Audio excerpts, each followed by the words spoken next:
पण ज्या दिंडीचा स्वतः मालक दिंडीत चालतो, ती दिंडी नियमात चालते. ज्या फडाचा मालक किंवा ज्या संस्थेचा मालक स्वतः काकड्याला बसतो, तिथं काकड्याला जागा पुरत नाही.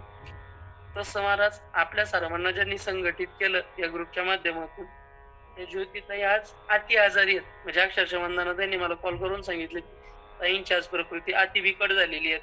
मला आज ताई जॉइंट होतील याची अपेक्षा नव्हती तसं तर. पण मग फक्त लिंक यावी एवढी अपेक्षा होती. तर लिंक आली आणि आल्यानंतरही मला वाटत नव्हतं, की ताई राहतील म्हणून. पण एवढी प्रकृती खालावलेली असतानाही अ, तुम्ही इथं आहेत ताई आणि तुम्ही करून घेताय म्हणून आमच्या सर्वांकडनं आभार मार्ग होतोय. कारण की जर तुम्ही मला फोन नसता केला, तर मी तरी काय ज्ञानेश्वरी सांगितली असती आणि आपण बाकीची जी मंडळी आहे त्यांनी तरी काय ऐकली असती. एक व्यक्तिशः ताईंचा उल्लेख म्हणून नाही, पण खरंच तुमच्या माध्यमातून आम्हाला या ठिकाणी श्रीमंत ज्ञानेश्वरीच्या चिंतनाचा लाभ घेता येतोय आणि एक लक्षात ठेवा, रविता व्रत अर्धपुण्य लाभ आहे. तुकोबरायांनी स्पष्ट सांगितलंय, की आपण जर एखाद्याकडून व्रत अनुष्ठान करून घेतलं, तर अर्ध पुण्य आपल्याला मिळत असतं.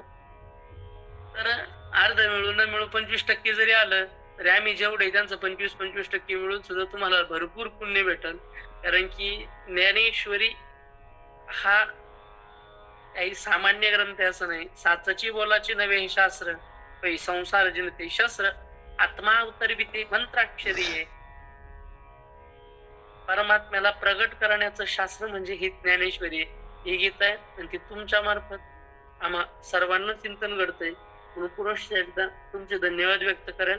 त्यानंतर बाकी सर्व मंडळी अधिकाराने माझ्यापेक्षा वयाने, ज्ञानाने मोठी आहे, तरीही श्रवण करून घेतात.